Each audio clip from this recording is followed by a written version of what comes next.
All right, we're going to get our committee meetings going. The first one up is Recreation Committee meeting. It is now 6:01. All present committee members are here, myself, Mr. Steenbeck, and Mr. Reynolds, as well as various other officials in the audience, and one guest being Mr. Eskridge. Thank you for coming tonight.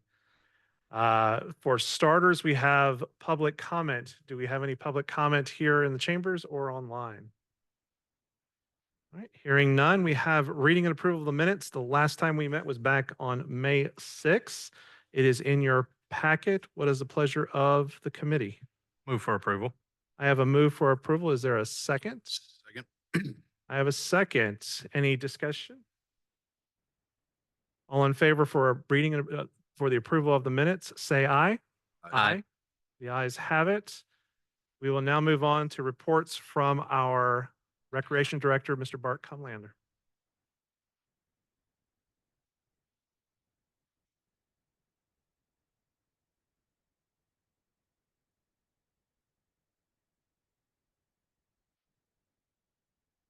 You had to press it right. Good evening, guys. Thank y'all for coming. And I'm gonna kind of keep it short. I got some reporting on our fall sports. Football, the numbers are up. All sports are kind of up this year. We got 7 teams in football, 24 teams in baseball, 8 in softball, 17 teams in soccer, and around 10 teams for cheerleading. So cheerleading is around 8 to 10 girls. So that's why they increased that. So we'll split them up, and they primarily will do just cheerleading for football. Senior center, the numbers are up as well there. Cardio classes are averaging between 70, 75, and 80 seniors, senior adults, Monday, Wednesdays, and Fridays. Pickleball is also increasing. So we have 3 courts on the inside, and then you have a intro level pickleball, and then you have 2 courts that are people that play it all the time that are pretty good at it. Also, we've got 2 courts finished outside. You'll see that in the report in a minute. But it's kind of too hot for them, so we're going to try to get them out there in the fall and see if they'll go out there and play. But it's entirely too hot for those folks right now to go do that. So, Seth, I think we're up to the senior center state appropriated grant that we've been working on, myself and staff. Willie's done a really good job of kind of spearheading that for the rec department. So if you see the new flooring, so this building here was built in 1981. This is the first part of this is the main building where they play cards, various activities that they have each day. And then the painting of the walls. A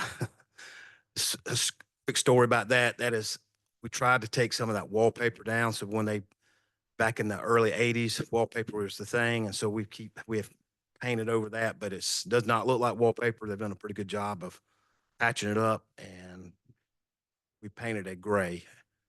And then the hallway there, painted those as well.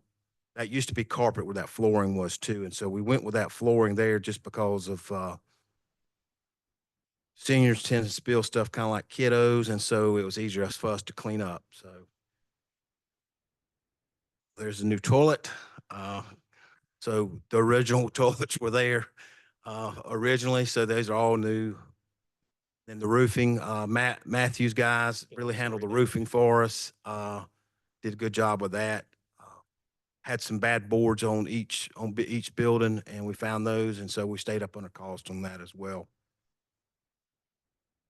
The new doors, 2 of those in the middle there are automatic doors.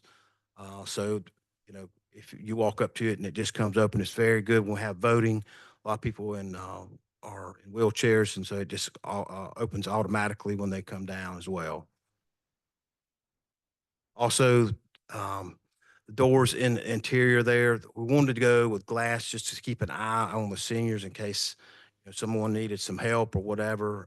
That's kind of the reason we did that glass, and it also helps us get some daylight in there as well. And there's the multi-purpose. There's a basketball court. There's a truck that's not supposed to be there, parked there as well. But basketball court is being really used, and the blue lines, as you see there, is 2 pickleball courts.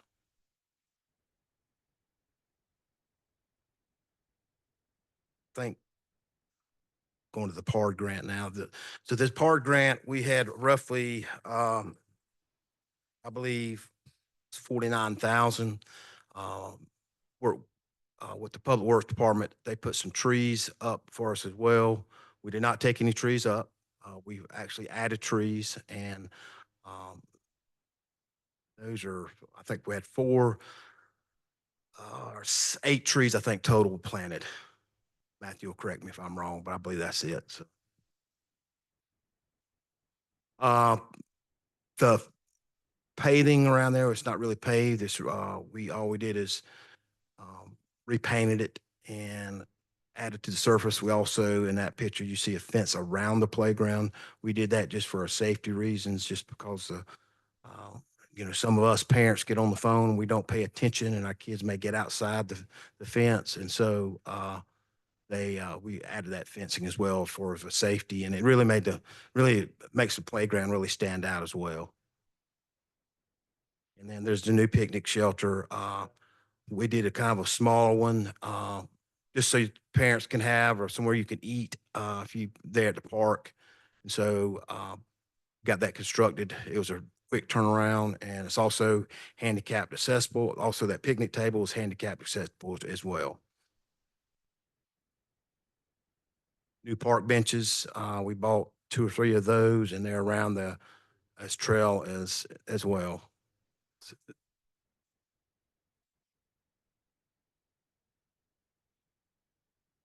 And again, there's added to the walking trail. Also, the parking lot, we restriped that as well. And yeah, there you go.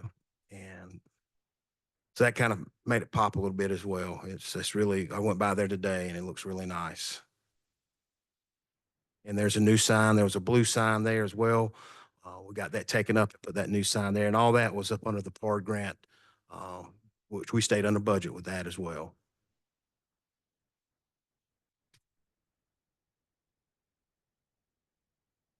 And that is it. If you get a chance, ride by there. The pictures are good, but actually going out there is really makes it look good. The neighborhood should be happy. The sports center, I got the numbers today. We're up in that tremendously. We've got roughly over 4,000 members as well, and that's walking trail. That's everything we do not have.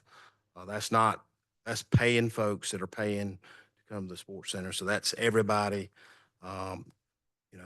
We're working hard to sell that membership, and I think what has helped us tremendously is getting out in the community and letting people know what the sports center is about. The other thing is when we are having those Beach and Fridays, or Amped Up Fridays, I should say. Sorry, I think that has increased us, because a lot of people 3 or 4 years ago we had those doors, we didn't open it up, and I felt like we need to start opening that center up for folks to go in there and go to the bathroom. And it also helps. It's just a selling tool to come in there and have a cool place to go, cool off a minute, and go to a bathroom or whatever else. And that's really helped out as well. And then we've done some movie nights with the cultural center, which staff is there as well, not selling popcorn, but giving away free popcorn for the folks that come to the movie. So those are the tools that I think has helped us with that sports center, increasing those numbers. That's all I got, guys. Thank you. Any questions for him? Thank you, Mr. Chairman. Sports Center, or 2 questions per Sports Center. Numbers are up. That's great news. Any correlation you think to the new equipment? Have you had a lot of feedback on that stuff being set up? I think the equipment has really increased us for our numbers. It's new, and a lot of people want to go where it's the latest and greatest. And so, yes, I think that, to answer your question, yes. That's great. And I contribute to our facility being clean. I think having a clean facility, a lot of people want to come to that. And so, you may see me scrubbing a toilet. I'm not going to ask anybody anything I'm not going to do. So that's one thing that I strive on, is having a clean facility. Well, speaking of toilets, your chairman was commenting, whoever took that picture left the toilet seat up at the senior center. It's a I cardinal. did not clean cardinal that sin. toilet. Um, that's all I had, Mr. Chairman. Thank you. Just to throw them under the bus. Thank you, Mr. Reynolds. You had mentioned the soccer was at 17. Is that what you said? 17 teams. 17 teams. Yes. How much is that over what you had last year? It's a little bit of an increase, probably by 3 or 4 teams. And so the word's getting out because me and no dinosaurs like Mr. Matney over here, Mauldin was a soccer town and in the 70s, early 80s. And then Mauldin became kind of a baseball town. And so we lost the soccer to CISA. And then, and I'll contribute to Andre to this. I mean, Andre said, hey, came to me and said, hey, what do you think about us starting soccer? And so it's grown each year. And so we're doing co-ed, some in the older age groups just because we didn't have enough girls. And some of them girls can play with the boys and, you know, them girls are pretty tough. And so they'll get in there with them and play. And so I think each year we get better because a lot of people do not want, if you go to CISA, it's kind of like travel baseball or rec baseball. You just want to go out there and play. And I think that's the folks that we're getting is people just want to go out there and play. So it's the matches are all within the city, or do they travel to Fountain Inn or Simpsonville or anywhere else? We're the only rec department really does soccer. Yeah. That and lacrosse, those are two unique sports that we have that other rec departments. So to answer your question, we play interleague play. Good. Good. I think it's great. I was one of those folks back in the day too, wearing my green. Correct. Yes. Probably saw Betty Richardson. She used to do all the signups, and so it's good to. I think it's good for it to come back. So Very good. Any other questions for? All right. Thank you, Bart. thank you. All right. If there is no unfinished business, there is no new business. Is there any public comment either in chambers or online? All right. Hearing none. Do we have any committee concern? None. All right. Up next, we have adjournment. What's the pleasure of the committee? We adjourn. I have a motion for adjournment. Do I hear a second? Second. I hear a second. Any discussion? Hearing none. All in favor, say aye. Aye. We are adjourned at 6:13. Our next committee is Public Works.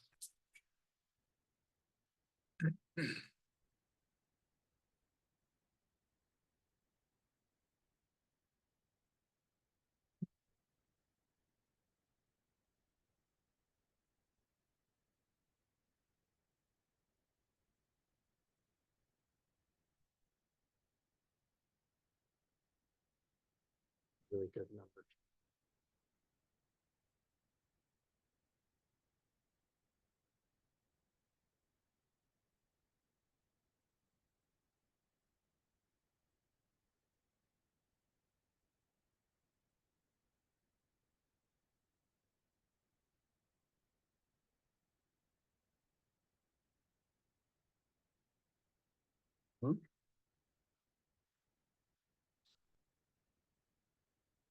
Big time.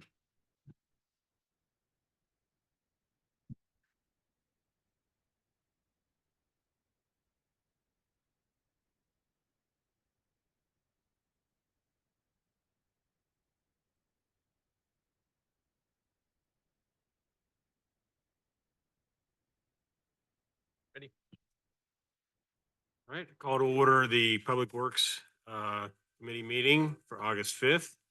It is 6:16. I have with me Mr. Reynolds and Mrs. King and Mr. Fleeman out in the audience, City Administrator. First, let's start any public comment. All right, let's move on. What do you hear about reading and approval of minutes? Motion to approve as submitted. Motion to a second. Second. Any discussion? All those in favor say aye. Aye. Aye. Opposed, like sign. Let's have it. On to reports. Mr. Fleeman. Evening. Tonight, I want to give a brief kind of summary. Some sanitation concerns have been brought to our attention at the city. I know most of you have been shared Facebook comments or complaints, you know, saying that our garbage truck ate a lid. You know, I'm going to break it down into numbers. I'm a numbers guy, right? We do approximately 16,000 cans a week. So over 3,000 cans a day, right? We average maybe 20 to 30 calls with complaints a day. And they range from you missed my can, which is an outright lie, to, you know, we couldn't get in your cul-de-sac because there's 12 cars parked there, so it's inaccessible. Wheels do pop off, lids do pop off. There are a couple places like Bethel, when we set the can down, it will fall in the ditch. There's not a sidewalk there. There are a certain number of legitimate complaints. A lot of them are not. You would suspect with the vitriol that you see on Facebook that we would log, or there would be a call log to substantiate this level of concern, but there really isn't. This past month, we unloaded approximately 830 tons of trash and recycle. It's the most we've ever done in my time here, and I'm sure predating me as well. You know, put that in perspective, like a Toyota Camry weighs 2,000 pounds. Imagine 830 of them stacked outside, right? It's a lot. And we're doing that with the same number of drivers, the same number of fleet that we have been. The complaints about the cans, listen, we did a public outreach campaign. We did door hangers. We did social media. We went and put a sticker on every single trash can in the city that tells you how to put your trash can where it needs to be so that your lid doesn't fall off. And to be honest with you, the lids falling off are from cans that predate 1998. You know, these cans, I have 42 employees. These cans are older than seven of my employees. Plastic doesn't last forever. And if you don't follow the rules, you know, accidents are going to happen because the cans will fall apart. You know, and one thing that's missed, and I just want to bring it up in this, is that before the sidearm trash trucks, we had the cart tippers, right? And there were still the exact same complaints. You know, the truck ate my can, it ate my lid, broke my bars. It's always the truck. It's never the fact that plastic degrades under UV light radiation. It's never that. There were so many cans throughout this city when we ran the rear loaders that the only way to tip them, because the bars were broken or mangled, guys were literally lifting them up and dumping them. But, you know, residents still didn't have to buy a can. You know, those cans that were destroyed back then are being serviced now by the sidearm if they put them the right way. And I understand that it's an inconvenience to a resident. I'm not here to disparage it. But on the flip side of it, we provide the highest level of sanitation services in the county for the lowest cost. And a little skin in the game on the resident side, you know, what, $65, $75 for a can once every 15, 20 years is not that much of a financial burden. I understand there are people on fixed incomes. I do understand that. But after 26 years, you should get another can. Things don't last forever. And the Facebook comments, I mean, if they're listening, you know, if you have a complaint, call us. If you don't call us, if the call logs don't show that you are, there's nothing we can do. So that's my spin on it. So a couple weeks ago, my lid was eaten by your garbage truck. With that being said, I believe it was from 1998 as well, and I bought a trash can. I was thinking about getting one anyways because it didn't quite fit very well anyways. But I can't say, yeah, it does happen. It was in the right position. Just an old. It's just worn out. And that happens. I spent the last couple of weeks looking to see if anyone still manufactures that type of can in the entire country. Actually, we also looked in Canada and Mexico, but that type of can isn't made. I can't get parts. I can't get more of them. They don't exist. also suspect that the newer cans will not last as long as the older ones. Because the UV, the different types of plastic, I don't think they'll last. I don't think they'll last 15 years, but they should last the 10. See, I think it's the other way around. They are, We'll see. time will tell. I'm just looking at, looking at the material, right? But yeah, no, I was gonna give. I mean, the fact is that no matter where you go. Yep. That's running sidearm trash trucks. Look at the cans they're using. They're the same cans that we sell. It's what the sanitation industry uses.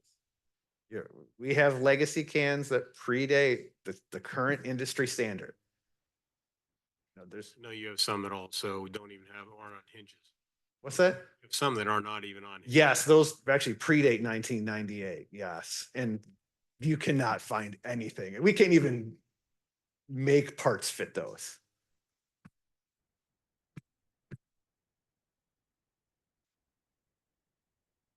Not on Facebook.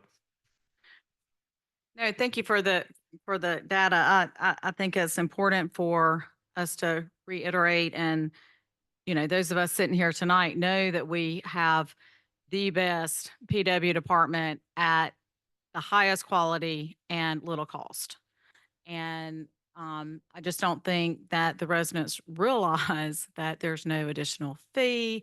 We don't make money on these cans, and you're correct. Cans should not last 25 plus years. I have one of those 1998 cans.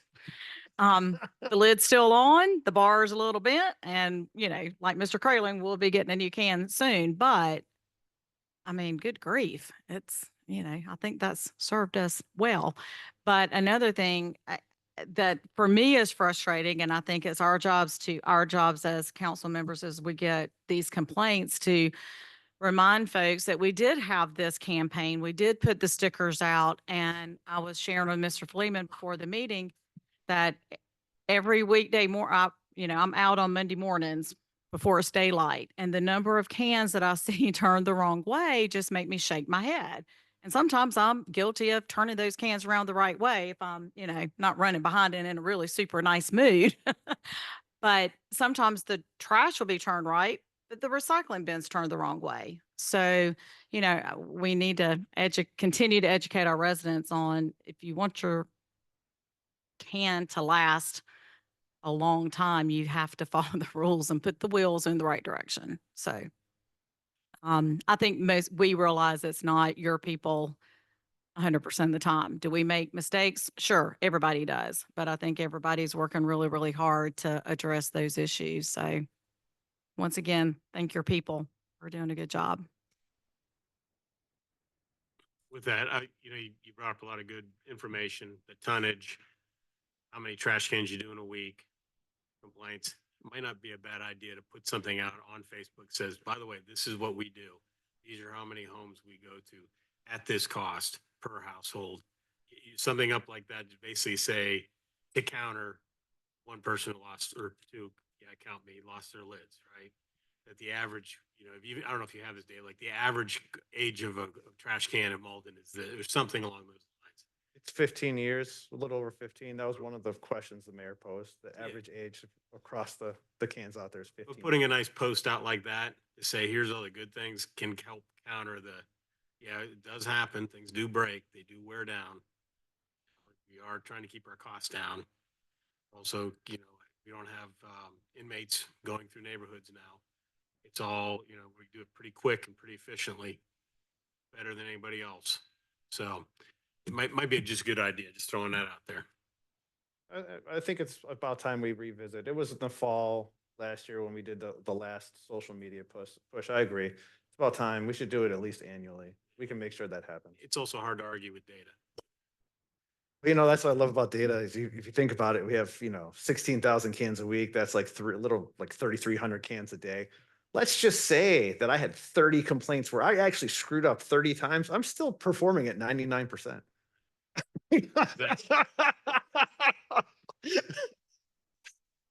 Mr. Chairman, just wanted to also reiterate that we have been upping our social media campaign recently. We had some really good notification pieces out there about making sure the distance clearances are done properly. We also will be looking to do something with the data that we've accumulated to kind of help kind of a more you know segment, just to kind of help folks understand that, although we do care about their problem, if there is a problem and we can solve it, we want to. But at the same time, if your can is more than 15, 20 years old, it might be a good idea to go ahead and replace it. And we're also considering some sort of Christmas stocking stuffer sale on trash cans or something that we can do to encourage those with the oldest cans to replace those to the newer cans, which do come with typically a warranty of 7 to 10 years. So we're going to be doing some additional efforts through the fall to make sure that we're trying to communicate to the public how to use the can, what type of services we're providing, those types of data points, and then also remedies that might be more affordable for those who are on fixed income and other things. That's folks I worry about the most. Like, yeah, did I want to spend $65 that week? No. But, time to that. But somebody who's on a fixed income, that's a lot, more impactful to them. So keeping that in mind. Also know you picked up my old trash can and I'm guessing some wheels maybe go into this trash can or that trash can. So I go, also know you guys fix a lot of stuff. Yeah, whenever anyone purchases a new can and asks us to take away their old one, we scavenge it from parts. The Jawas from Star Wars, yeah.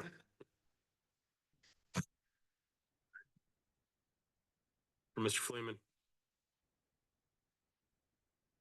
All right, let's go on to, there's no unfinished business.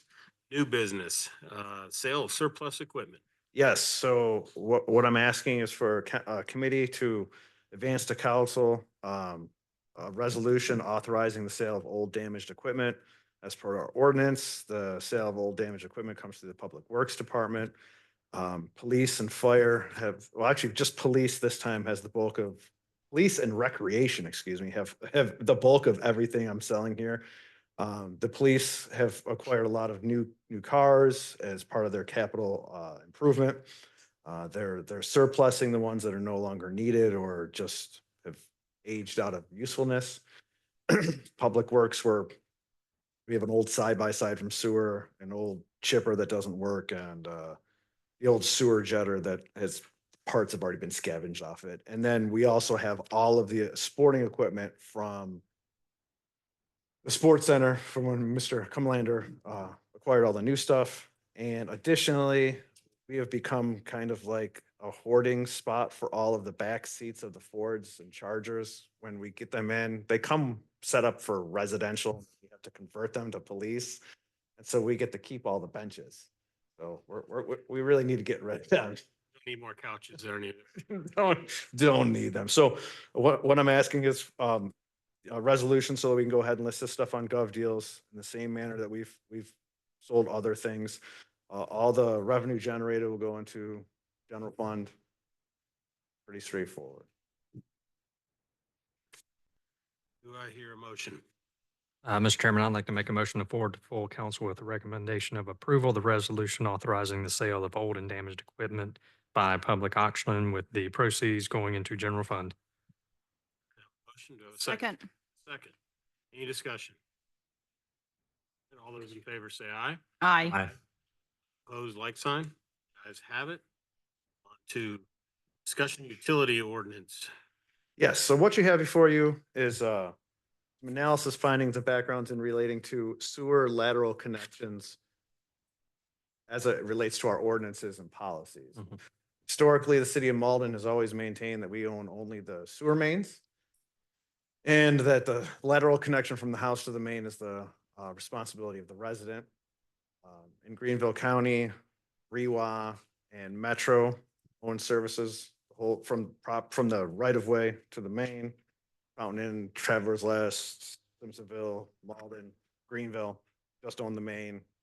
Residents responsible for the service, all the connection to the main. And so when reviewing our ordinances, it's vague at best to describe that city policy. And so when working with the city administrator, we really came up with two options to move forward with this. One is to memorialize a change in our ordinance to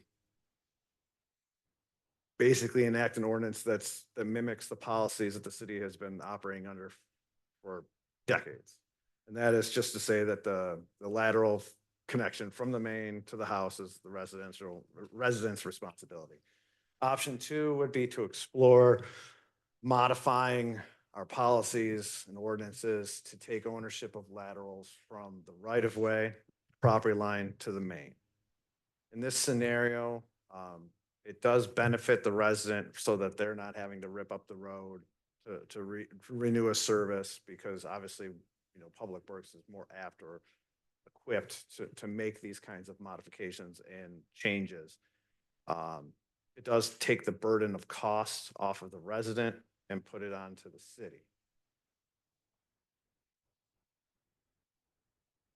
It needs to be understood that my recommendation is if we do option two, and we start to change our operations to mimic that of like a Metro Connects or REWA, the rate structure also has to be, if we're gonna operate the same way they are, we probably need to charge what they're charging. In most situations, Metro's charges could be anywhere from 2 to 3 times higher than the rates that we charge. We've maintained the lowest rates in the county for a long time, and we provide a great sewer system. Our most current meeting with REWA, the rehabilitation that we've done in the basin, old basin 5, our REWA basin 525, of their target I&I reduction, we've already reduced it 47% with our rehab. We're actually leading the way of all the sub-districts. Our system, we don't have sanitary sewer overflows. We're in a great state of compliance. If we're going to change and go to that next step where we're going to take more burden from the residents, a financial consideration needs to be made, because at our current staffing and budgeting situation would not be adequate to undertake this activity this time. How often, well, first of all, how often does this occur? So in newer services that are made of PVC, 25, 30 years for a service. Clay services, could be little as 10, sometimes even longer. We have a lot of areas where we have clay services that are 40, 50 years old. What happens is that in the older sewer pipes, clay in particular, they're bell and spigot design, but they weren't gasketed. What that means is that you have one end of the pipe that slides into the other pipe, but there's no gasket sealing it. So it's just kind of like a dry fit. Over time, tree roots can get into the service, and when tree roots get in there, they just grow, and what they end up doing is cracking the pipe. And then Originally used like a string, wax string type. Is that what they used before? I know you said it so was in the dry. end of the 1970s, it was mandated that all the clay pipe had to have like a polyurethane gasket. And so, but we have a lot of sewer that went in from 1940 up through 1970, and there you could guess which parts of the city represent that time frame. And those are the services that we're starting to see fail. And, if you were to reline a service, like what we're doing with rehabbing our system, each service comes in at about $4,000 or $5,000 to do a cured in place pipe liner, an excavation, a replacement. Having soft costs eaten up by the city, you're just talking about materials. Let's just say $1,000 for the resident. Probably more like $12,000. Plumbers are kind of raking it in right now. Well, most tradesmen. We thought about putting a fee to do that. Is that something you could do? And say, In what regard? So just, we do the work, but they pay us instead? They pay us instead. Make sure it's done properly. At a benefit to the people who actually need to have it. Spreading it. I think it could work. You have to hammer some things out. Yeah. I mean, that's an interesting idea. I mean, tonight was just a discussion. We're not asking for any particular action or anything. But If I could do it for say, $2,000 versus 12, I think I'd rather do the 2,000. And then Yeah. the city knows we're getting it done right. Somebody isn't touching our stuff. They could still go to have a plumber do it if that's what they insist on doing. But we would give them that option. under that scenario, because, when we pay for it, so I think what we would do is in that scenario, we would want to draft an ordinance that stipulates that, if the city's asked to go in and make the repair, then a clean out has to be included at the property line. And therefore it creates a line of responsibility. So we would own from the clean out to the main. Because once we do the work, we're going to be pretty much on the hook for that workmanship in perpetuity. So we might as well create a clear delineation point that says, okay, well, at the property line, there'll be a clean out. That clean out to the main will stay within the realm of the responsibility of the city, but anything before that point will still be the property owner, and we don't go past that point. So then that way we at least have a line of responsibility or maximum responsibility. But if we did it ourselves, it would be cheaper than being outsourced. Shift it off the homeowner and it'd be I would think we would use the same principle that we have in the stormwater program, where, resident has to pay for materials, equipment and manpower is funded by the city. You talk about just buying Schedule 40 pipe and some fittings, and then, it's asphalt, largest expenditure. And we could probably do an average cost Yeah. and just do a flat rate cost for these. That's what I was going to say, is have a flat rate so that you Yeah. know it's from your main line, because that main line distance is going to change depending on where it is. That's irrelevant. We're going to have a fixed cost from our main line to wherever the cutoff is. We Which could should work be on, consistent. yeah, we could work on an estimate for that. I mean, we're looking at what's cost, right? Mhm. Including our rate, because if all of a sudden we do have to get another FTE or some more resources, it's at least paying. For it. Yeah. Just a thought. No, that's a great one. Yeah, that's a really good one. And we don't have a lot of these. I mean, Right. we see what, maybe a couple dozen a year, Yeah. if that. So it wouldn't be a huge investment. The thing is, the more we take on without that clear plan and path, Mhm. then the more liability we could have. Whereas if we say, hey, we're going to allow it under these circumstances in this condition, then yeah, then we'll slowly pick up some over time, but it won't be like a mass rush of people coming to get this done, because we'll scope it before and make sure it needs to be done before doing it. And that So- also kind of protects our citizens too from somebody saying, hey, you gotta go do this, and we look at it and say, no, you don't. Yeah, because I mean, there's always, contractors out there who may, there may be some nefarious Overzealous. contractors who take advantage of knowledge less individuals. For that matter, don't have the skill set. Maybe Right. it needs replacing, it doesn't. Mr. Chairman, as I considered this, much of my concern with how the process works is our sewer mains are under our roads. The city's made substantial investments in the roads, and you have a plumber looking, going, all right, we've got to cut the road. It's now becomes his responsibility to fix it. We can say we want it done this way, but so I do like the out of the box thinking on how do we address maintaining an asset that we put a lot of revenue in, a lot of money into. So no, I like it. That's all I have. We'll work on some language we'll work on some language and bring that back next month, and cost estimate too, and maybe do a flat rate and just say, we'll charge this much. And sometimes we'll do better, sometimes we'll do worse, but on average, we should be okay. And we probably won't see a huge rash of these. So, It's just another service that we can add to our suite. Put that on Facebook. Exactly. Thank you, Michael. So at this time, I'm asking you not to do anything on this agenda item. We'd just like to pull it until next time. All right, anything else? Okay. Any public comments? All right, committee concerns. None, Mr. Chairman. Thank you. Oh, Comment? Public comment, yes. Yeah.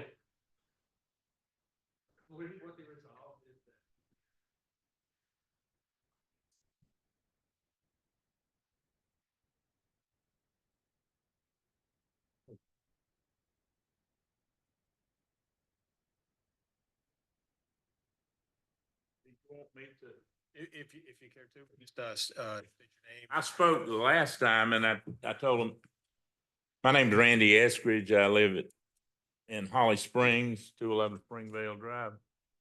I sent Matthew, and I think you probably forwarded it to Seth, correct? A video of my situation.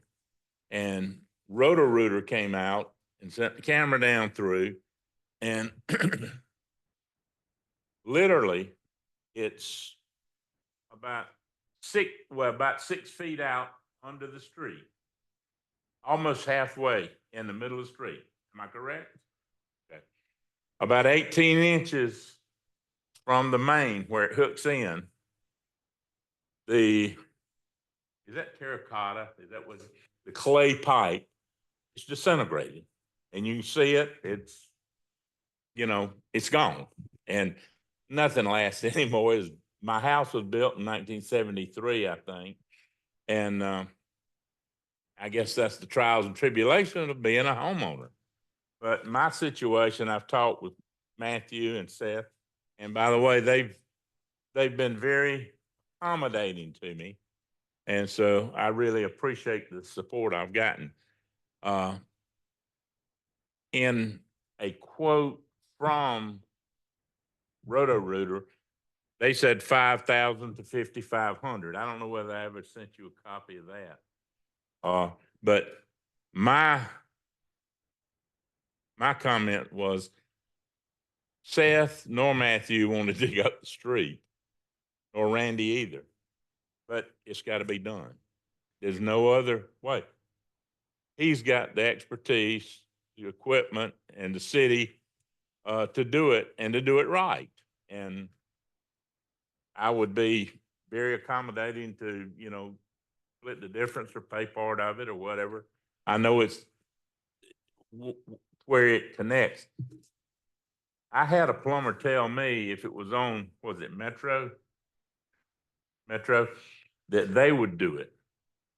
But I don't know anything about that. I don't know what Metro is. I'm just making a comment. And as I understand it, every municipality, just about, not just in Greenville County in South Carolina, is different. Greenville's different than Fountain Inn. Fountain Inn is different than Mauldin. I would appreciate any help that I can get, and the sooner the better. I realize this is a government entity and it has to be done properly, but any help you can give me would be appreciated. Any questions you want to ask me, I'd be happy to answer. I think, to be honest, I think it was your comments made me think about this before we came in here. So Do what? I believe it's what you sent before had me thinking about this before we Okay. came in here today. Thank you very much for this time. All right. Committee concerns. No? All right. What do I hear on adjournment? So moved. Second. All right, any discussion? All those in favor say aye. Aye. Aye. Like sign, ayes have it. We are adjourned. Thank you.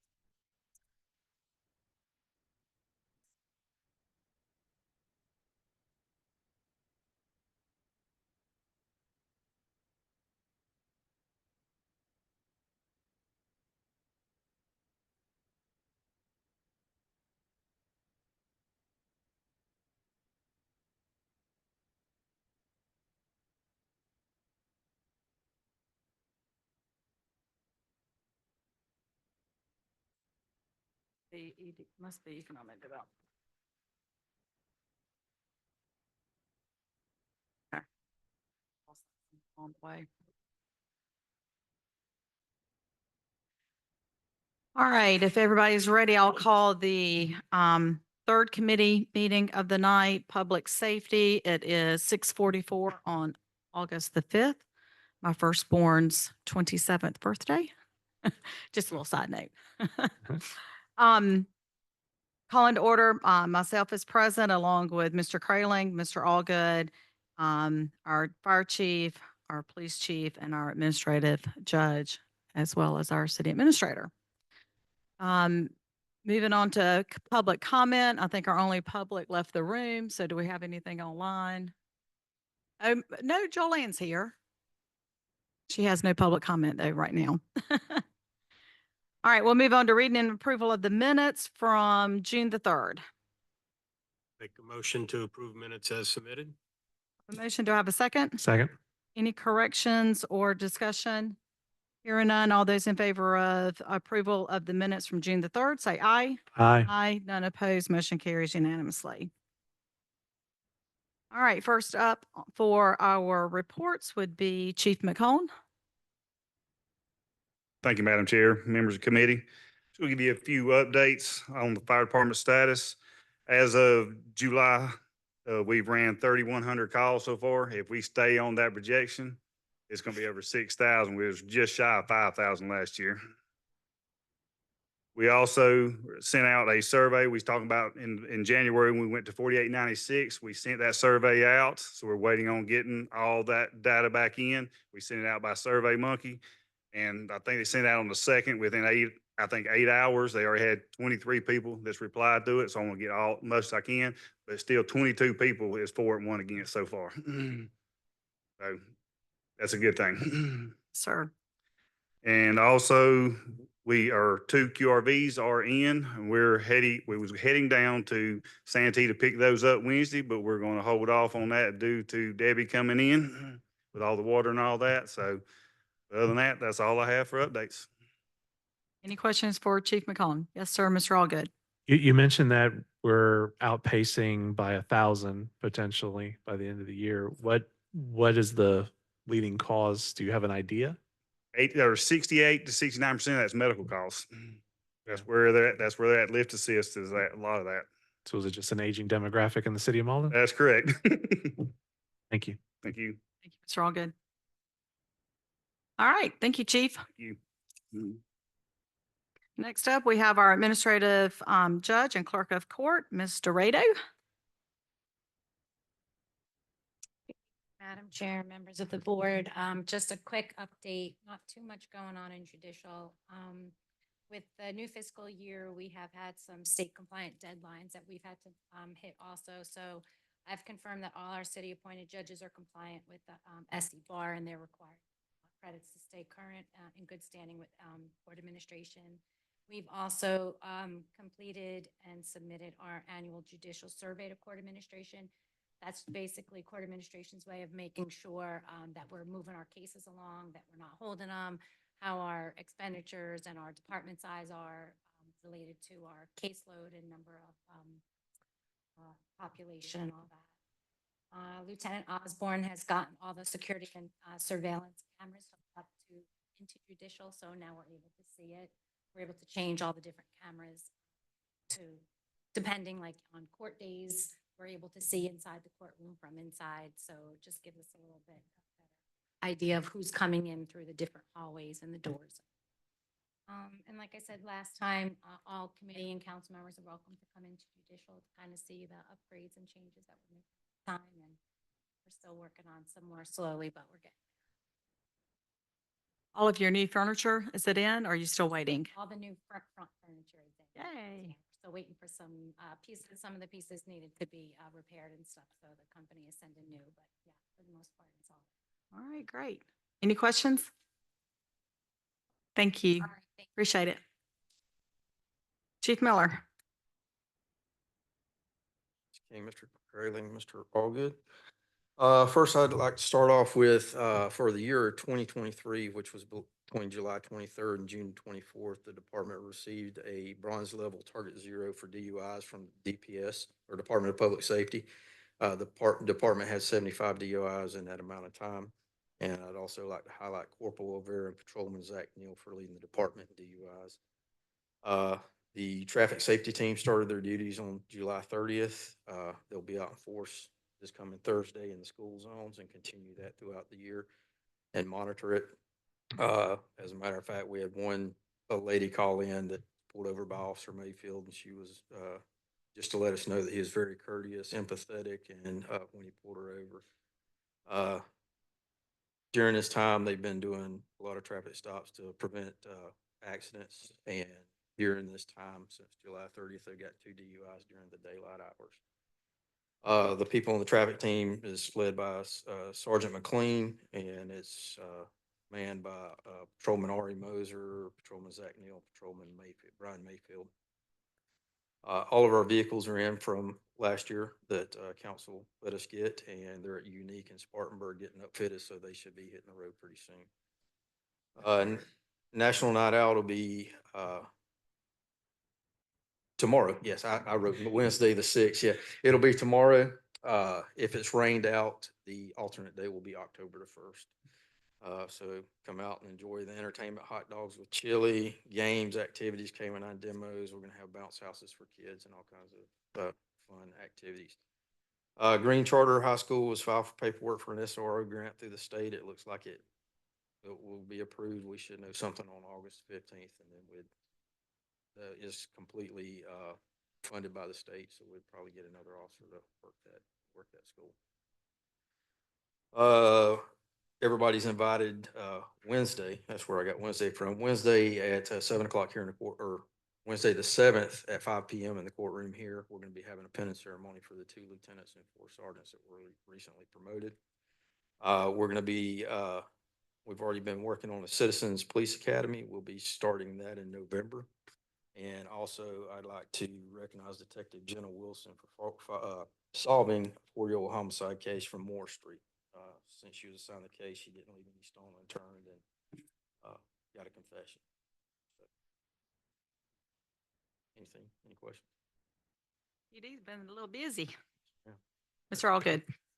I just have one, and it kind of goes back to one of our other committees that just met, which was Public Works, about these benches that you have to replace in these automobiles for. Oh, when? Take But them out. tell me more. When they come with the soft seats, Yeah. which when we convert them over to police cars, we put the hard seats in them. That way it's easier to clean. It doesn't absorb the bloodborne pathogens and everything like that. Also, with the soft seats, they can hide stuff under the seat, or with this, there's no way to do it. So we're just left with a surplus of seats. Got it. So that's what you mentioned. Was it unique in Spartanburg? Yes, sir. They're the ones who are outfitting it, I guess. Sir. I figured that you was going to ask a question because I saw your facial expression over there. But we were talking about turning them into park benches over here. Hey, I mean, whatever. Patio furniture. Dorm room couches. But Covered in yeah, couches. That's what it's for. It's basically for health reasons and also ease for the officers. Very good. Thank you. Thanks, Chief. Yes, sir. One comment on the cold case. Yeah, great job. Very good. Thank you. Till y'all get done. Yeah, because you'll be right back up. Because we have no unfinished business. So we'll move into new business, which is trailer purchase from the Drug and Alcohol Abuse Fund. Yes, ma'am. The Mauldin Police Department seeking council approval for use of the Alcohol Drug Abuse Fund to purchase 2 towable trailers for the community division team to store and transport their equipment.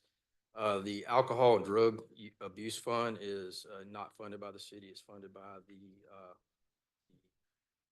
Phoenix Center. They give us a grant every year, and and the money has to be used for drug related activities for the community. And currently we're looking at trying to get two trailers. And yeah, so currently we have 2 trailers in the inventory. One's the K-9 trailer and the traffic trailer. So the community officers are keeping stuff in that trailer. And then we have a trailer that's donated by Bilo over 20 years ago. It's a small trailer, and they've outgrown that right there. So when necessary, the K-9 traffic trailer is used by the community team, but the equipment must be unloaded and secured so that the community team can use it. The analysis and findings due to the community division team expanding in personnel and more commitments and demand has been determined that the community needs 2 trailers to keep up with their events. One's a 5x8 enclosing trailer and one's a 7x14 enclosed trailer. Some of the things that are carried by these trailers are the DUI cart, which we use at different community events and National Night Out, and all the cones that come with it, promotional items for community recruitment events, and the cones. The old Bilo donated trailer will be sold at the auction. That was one of the things that Mr. Fleeman brought up. The physical impact will be $15,500 for the 2 trailers. Once again, it will be coming from the Alcohol and Drug Abuse Fund. And these funds are given to us each year by the Phoenix Center. There's $24,800 in the fund currently and is approved and if approved, a balance of approximately $9,300 will remain. And then also in the next couple of weeks, Phoenix Center is going to be giving us some more money from the grant that they just received to put in there. And so that's what the recommendation is, that the council approve the purchase of the two trailers for the community division and not to exceed $15,500. So Chief, we'll still have the additional one trailer that's currently the K-9 in traffic. We're going to Yes, ma'am. keep that one, and then we'll have the two enclosed with this passes. Any, yes, sir, Mr. Allgood? It says here the old Bilo donated trailer will be sold. So is that beyond repair type of Yeah, situation? it's old, it leaks and gets all their equipment. That's what we decided to do, is put that on the gov deals and then purchase another one in its place. All right. Thank you. All right, what's committee's pleasure? Yes, sir, Mr. Kraling. Like to make a motion to the purchase of the trailers using the alcohol and drug abuse funds for the police department. I have a motion. Do I have a second? Second. Second, Mr. Allgood. Any further discussion? Yes, One sir. question, do we put like air tags? I know trailers like to get stolen a lot in this county. We'll definitely make sure we have something that identifies it. All right, herein, seeing no more questions, all those in favor of forwarding to full council the motion to purchase the two trailers for the Mauldin Police Department Community Division, say aye. Aye. Aye, none opposed, motion carries unanimously. Next up, we have discussion. Block. Flock. All right, so we're getting 6 flock cameras this year, and they're going to be placed in different locations throughout the city. We had to go, that's what I've got Sergeant McLean doing, going to get an approval from the landowners to put the flock cameras up. It'll be on private property. We've already gotten permission from Grace Covenant on North Main Street at Knollwood to put one there. We've got one near the Circle K, right where Shaw Industries. Yeah, Shaw Industries. East Butler Road and Rothwell Drive is where that one's at. Bridges Road and Brook Bend at the Sandra Gladden Insurance Company. Northeast Main Street and Balkan Boulevard at the Church of God will be putting one there. We've got approval for that. West Butler Road and Park Place Court. He's got a meeting with the landowner there on Wednesday. And then Ashmore Bridge Road and Ranch Road, which is a private residence, and they've all signed permission to put them there. Any questions for Chief? Mr. Allgood, I see it on your face. Not that you have to name names, but I'm just curious. Did you get anyone who denied wanting to put on their property, or did you hit all the locations that you wanted to hit? These 6 locations, we have not had anybody that has denied it or shown any concern. So of the 6 locations that you wanted, you got. We've got 5, and like I say, he's just going to get everything settled with her on Wednesday, and we'll get all 6 spots. Perfect. Thank you. Mr. Kraling? All right, I'm good. Thanks, Chief. That's all I have. Thank you. Everybody come tomorrow night. If I didn't say it, we're October 1st. I think. Yes, the rain date. October 1st going to be a rain date. All right, Joanne, we're back to public comment. Since she's the public tonight, anybody online? All right, looks like she's good. Committee concerns. Hearing none, what do I have on adjournment? Motion, Second. second. All those in favor say aye. Aye. Aye, motion carries. We stand adjourned at 7 p.m.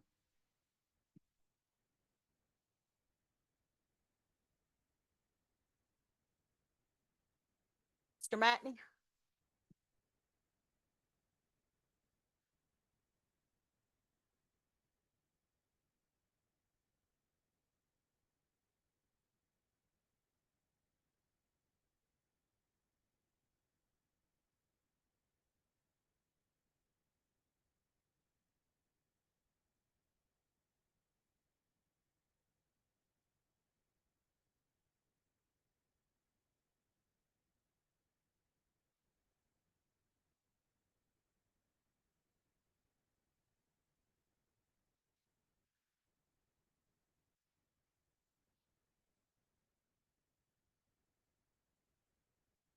No.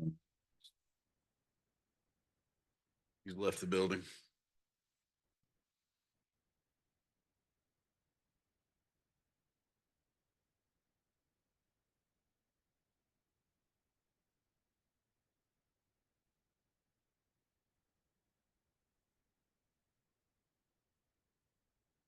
Calling APD to order at 7:01. Hail, hail, the gang's all here. Let's move on to public comment. Hearing none. What do I hear on reading and approval of minutes? Approval as submitted. Second. We have a motion and a second. Is there discussion? Hearing none. All in favor say aye. Aye. Opposed? The ayes have it. Mr. Duncan. Thank you, sir. Just want to give two quick updates. Actually, on the first one, I'm going to handle and ask Chief come up and help second one out. First one, so we had a great amped up Friday season. Unfortunately, the rain did catch us on a couple nights, so we hated that. But the big bang at the end, the fireworks, did not go off as we were hoping for because of the weather. So we will be including the fireworks on Friday night of Suey. So we are expecting a great crowd for the Suey Barbecue Festival in September, and we'll have the fireworks on Friday night. I hope everyone comes out and enjoys that. The second item I have for tonight is related to Whataburger, and we are very excited to have them joining our community, and they will be opening their doors at 11 a.m. on Monday, August 12th. And to kind of walk council through and the public tonight, we're going to kind of talk about how the traffic plan for the opening will go. Whataburger has contracted with Greenville County to handle traffic control for all their grand openings, and also have private security helping as well. The facility will be 24/7, starting at 11 a.m. on the 12th. And so Chief's going to kind of walk us through his conversations with them. Each of you have been provided the same map. We're going to take this, we're going to make a few little slight changes to it and provide it to the public as well, to hopefully try to get out as much information as possible to help residents and visitors to this location in this area understand traffic flow for the first 2 weeks, and hopefully make the best of the situation as we can for what is going to be total chaos. And Miss Lauren Carter did tell me that the people who won the door prize for the Boiling Springs location, which is the first two to the door and first two in line in the drive-through, received prizes from Whataburger. Started lining up the evening before, I think 7 p.m. or so, the night before the 11 a.m. opening the next day. So we're going to be cognizant and mindful of that. We got our traffic team, and Chief's got a plan.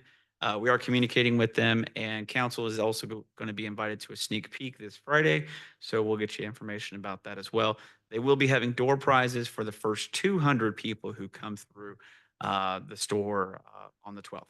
So with that, I'll turn it over to Chief, and he'll fill you in on where we're at with traffic and how we're going to help make this grand opening the best ever. So to begin with, they're going to have the entrance from QT to Whataburger. They're going to have it blocked off. I made sure that they had QT's permission, which they did. The only entrance into to Whataburger is going to be on East Butler, coming from City Hall. It's going to be in that lane closest to the curb, and they're going to bring them in, and they're going to split them up into two, like Chick-fil-A does. They'll split them up into two, and they're going to take their orders there. Once they get their food, they're going to come back out, and once they get to Butler Road, they'll have to turn left. They won't be able to. I'm sorry. They can come across to Ashmore Bridge, and they can turn left right there.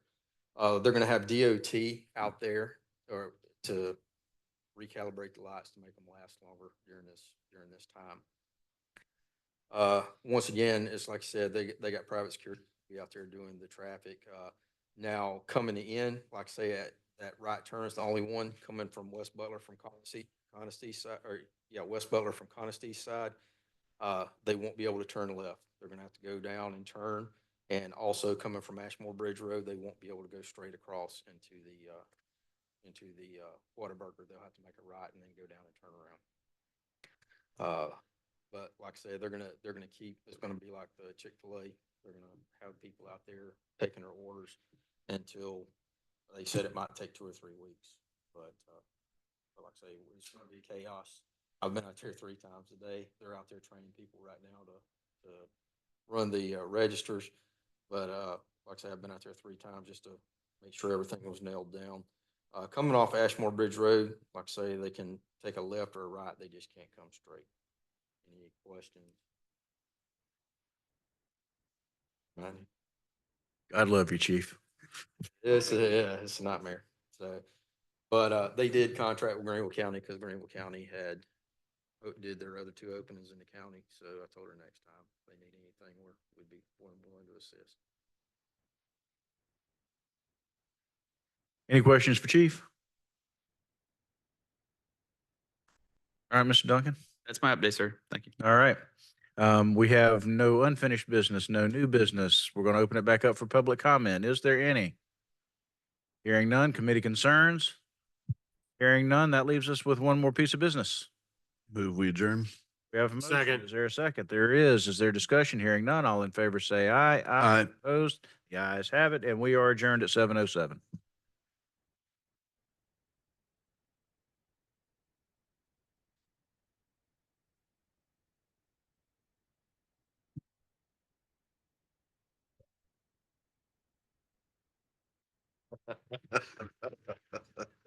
No, I'm serious.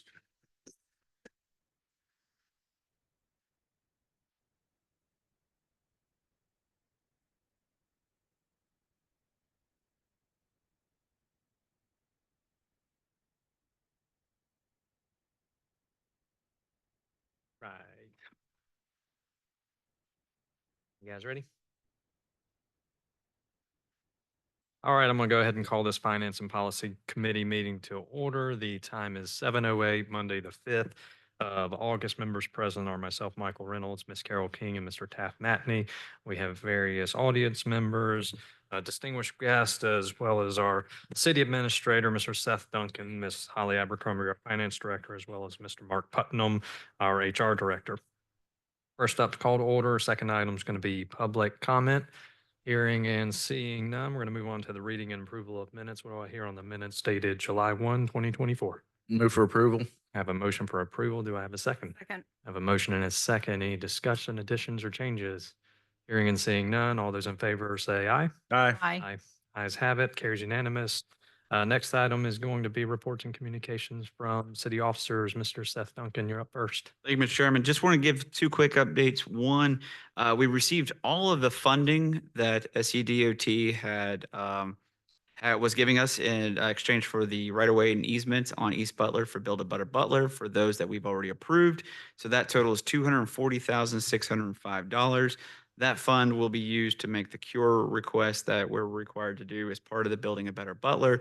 The one that is still outstanding is Track 1, which is Bohemian Bowl and that parking lot there. So we've still not heard from the right-of-way folks with regards to what the compensation level, what the need is going to be. So we're waiting on that one, but we have received all of our funding for the others, which is good. The second piece is, as we all know and see over on East Butler, there's a storm drain cap that has disintegrated.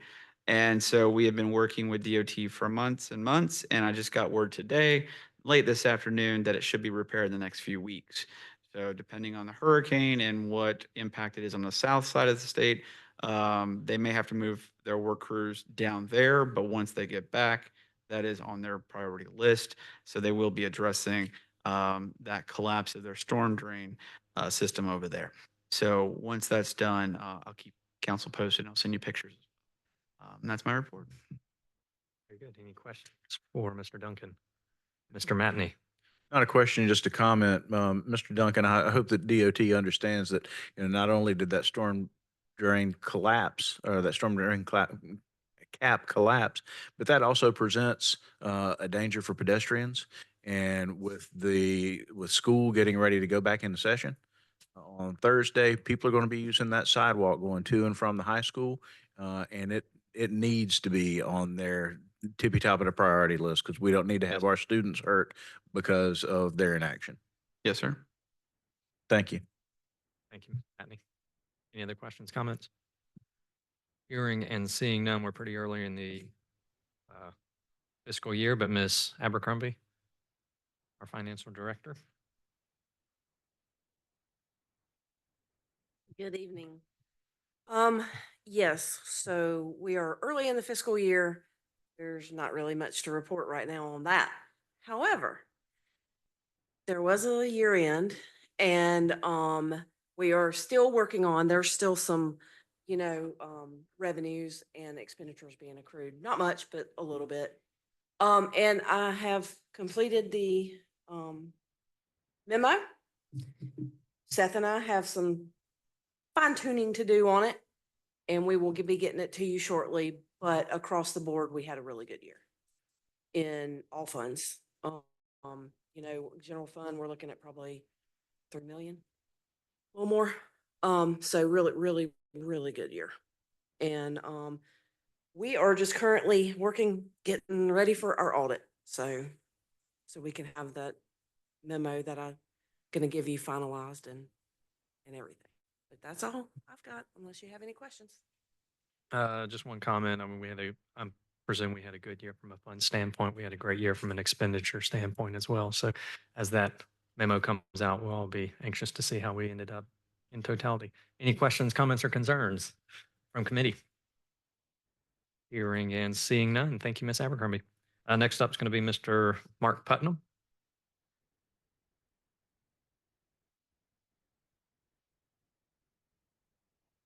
Good evening, Chairman and committee members. I want to just bring you up to date on two things. One, last Thursday, the city participated in a municipal association audit on our SMIT insurance, which is our workers' comp, and our SMRF, which is liability insurance. And they wanted to make sure that what we say we're doing to make Mauldin safe working environment for our employees and safe for citizens and visitors that come, we are doing that. And just want to say that we passed that with flying colors.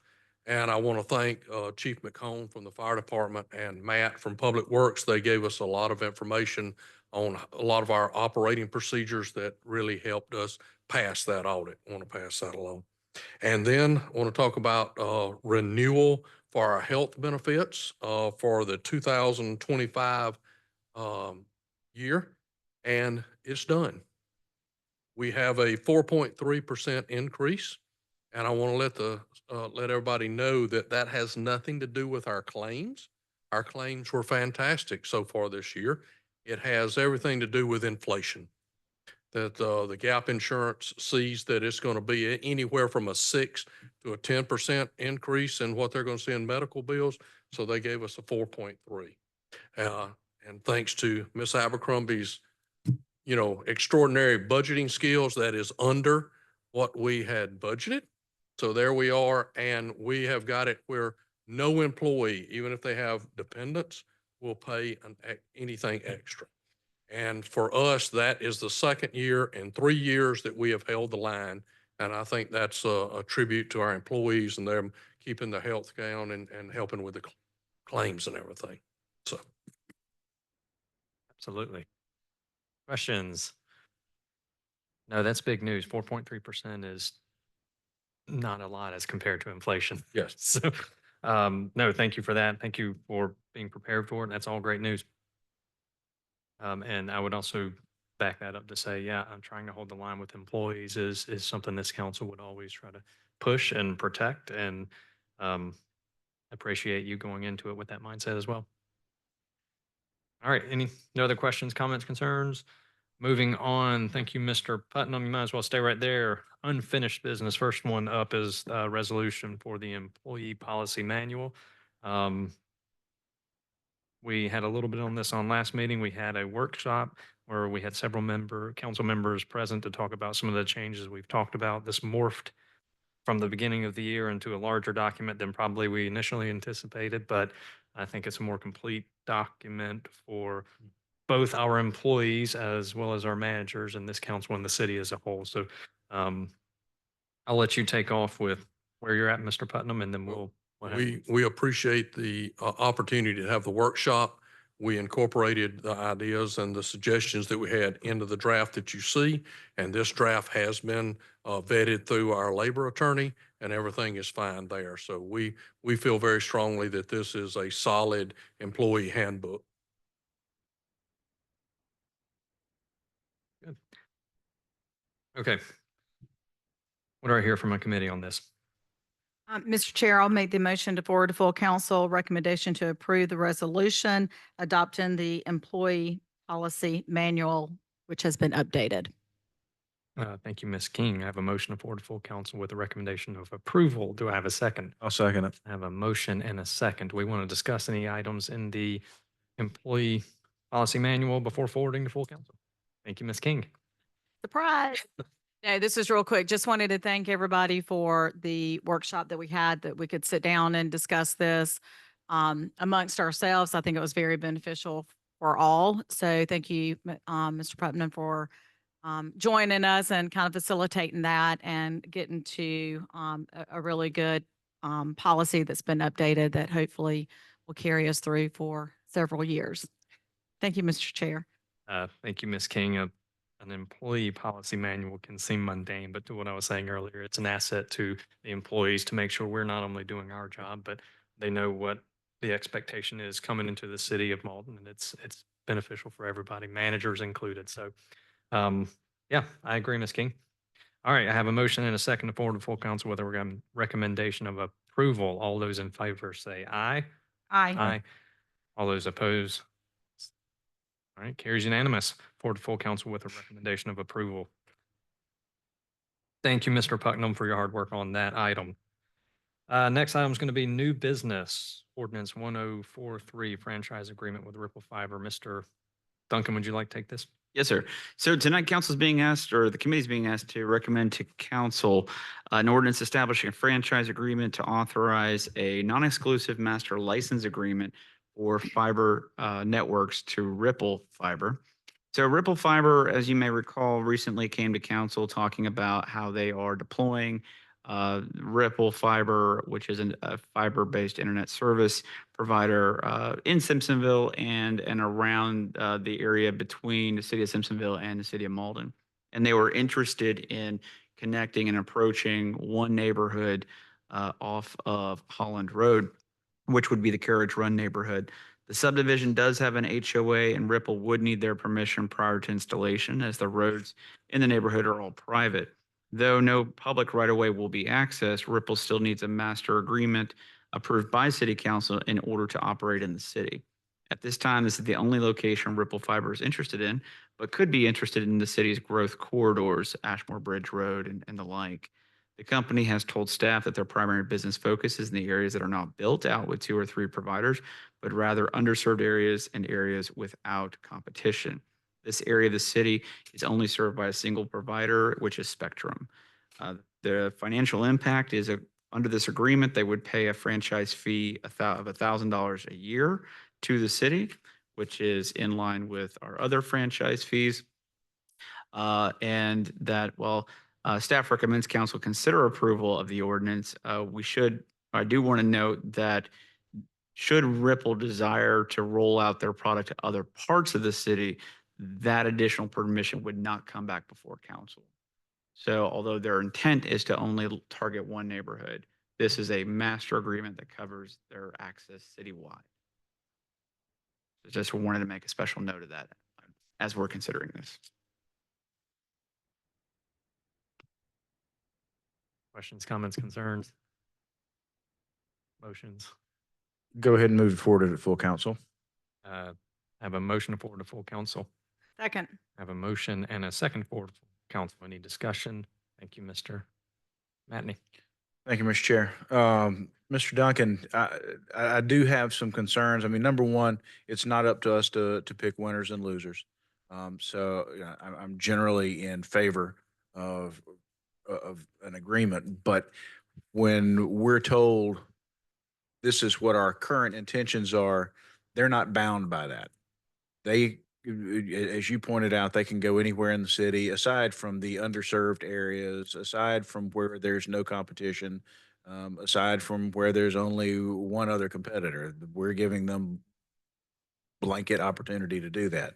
You know, we got blistered pretty hard as a body when another fiber company came into Mauldin to provide services, and we didn't even know that they were here. And it took a couple of weeks to figure that out. So I do appreciate Ripple coming in to let us know we're here. This is the service that we want to offer. But I believe there are other interested parties that are looking at the city to deploy high-speed internet. Uh, how many times are our residents going to have their front yards dug up for high-speed internet to get put in the ground? Um, any idea? At this current time, I know of one other provider. So we currently have citywide deployment of Spectrum. Wow. We have a partial build out of Frontier.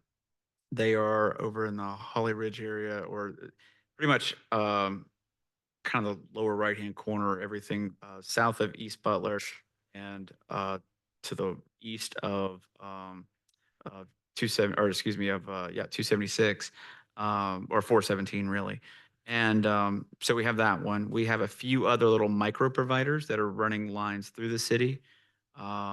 But that's a great question. And, you know, we are not the only entity that is experiencing installation fatigue that is doing that. And so the question, hindsight being 2020, 5 years ago, if we'd installed our own conduit, it had been one dig, one time, and then we could charge everybody for access to our conduit. But that's not the case now. How many is too many? That's a political decision. But we are getting to the point where we're going to have oversaturation in our right of ways to where it's going to be difficult to dig or to do utility, fixes or anything like that. So we may be at a certain saturation point on some areas, but on other areas we may not. And that's just, I do appreciate Ripple being transparent in where they are targeting and what their market segment is, which is those are the underserved and the growth corridors where they're not going to go in and compete with 2, 3, 4 other providers.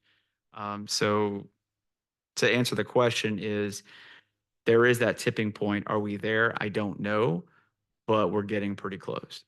Is there any way that this agreement can be amended to memorialize their stated intent and limit activity to those areas? Or is that a question for our city attorney? We would need, I don't believe they would agree to that limitation. But we could draft it that way. I mean, we could draft in the master service agreement that it only gives them access to a limited, but they also, I know that, they wouldn't really necessarily agree to that. So not to say that we can't make that requirement. They just may then say, well, it's not worth it. And which is fine. I mean, Yeah, we it's can it's it's really no issue there. But it's then how do we, you know, we can ask. We can. Just something to think about. And then the other piece, in damage and restoration, it talks about the repair of the damage to the public right of way, being, a safe and satisfactory condition in accordance with applicable law. Can we even tighten that up? Because I know that was one issue that we had with a previous provider whose first installation crews came in, and left yards in pretty rough shape. And the company quickly realized that that was not going to fly with their new potential customers, brought in another contractor to do the work that essentially put the yards back in the shape that they were in before they started. Can we narrow that instead of it just being applicable law and have it back to the property put back to? So what I would recommend in that is there's that and a few other best practices that Matthew and I have written down, that we need to codify into our ordinance. So then that way, regardless of what any other agreements say, our easement requirements could stipulate a stronger remediation response requirement than what the agreements may say. So we can work on that language, get that in front of council next month. Mr. Chairman, those would have been my discussion topics, but I just felt that directing them directly to the administrator, we could get that answer. So I'm good in my discussion. And I forgot, thank you, Mr. Deerhog, for reminding me, but AT&T is citywide as well. So I knew there was one more missing. So our citywides are AT&T, Spectrum, and WOW. And then our less than citywide is Frontier, and then a few other communication entities that don't do this. I think they're running lines for other purposes. And then it would be Ripple. And then there's at least one other provider that is testing the market right now, and one other provider that's in the area that has not approached us yet. So there could be at least two more. Thank you, Mr. Administrator. Thank you, Mr. Matney. Okay, I have a motion and a second. Any other discussion on it? Motion and a second. All those in favor say aye. Aye. Aye. Carries unanimous. Board of Full Council. Next item is going to be scrolling. I was talking about me. Um, The lease purchase agreement, item B, this is a resolution for FY 2025 lease purchases. Ms. Abercrombie, do you want to take that and give us some background real quickly and then give this body a chance to talk? Yes, you approved in the budget of about $1,400,000 worth of capital. And we put the a request for proposals out. They were due August 1st. And we received 6 responses. And the lowest bidder was First Citizens Bank. So that is what you have in front of you. We're going to go with First Citizens at like a 4.33% interest. Great. Okay. Thank you, Ms. Abercrombie. Any questions before we discuss further? All right, what do I hear on this item? Mr. Chair, I made the motion to forward to full council the recommendation to approve the FY 2025 lease purchase agreement as presented and select First Citizens Bank as the lowest responsive bidder and our lender source. Thank you, Ms. King. I'm not going to repeat it. I have a motion. Do I have a second? Second. I have a motion and a second. Is there any other discussion on this item? 4.3 is pretty impressive and reflective of the financial backing and how well the city's doing financially in totality. So being a good creditor. All right. I have a motion and a second to forward to full council with recommendation of approval, the resolution to authorize lease purchases with First Citizens. All those in favor say aye. Aye. Aye. Carries unanimous. All right, next item is going to be Resolution 8/2024, reappointment of board directors to Mauldin Public Works Facilities Corporation, pages 87 through 90 in your packet. Mr. Duncan, do you want to take that? Sure, yes, sir. So council is being asked to reappoint a slate of candidates to the Mauldin Public Facilities Corporation. As you may recall, we created the corporation back in 2020 to help issue our installment purchase revenue bonds. The MPFC operates with a board of directors that are appointed by council and meet annually to elect officers. The board currently operates with 3 members, where these 3 individuals are neither city employees nor city elected officials. Each board member or director serves for 3 years. Purpose of the MPFC is to do the following: to accept, buy, sell, own, hold, lease, develop, operate, mortgage, insure, and a whole bunch of other things related to real and personal property.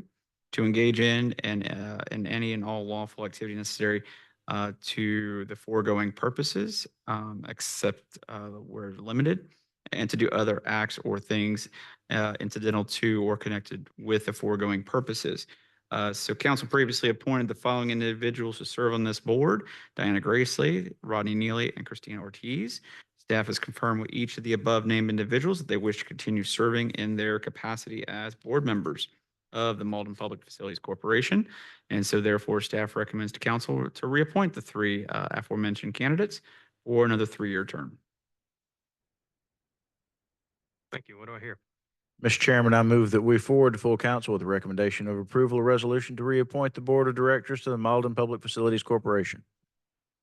Thank you, Mr. Matt. And you have a motion. Do I have a second? Second.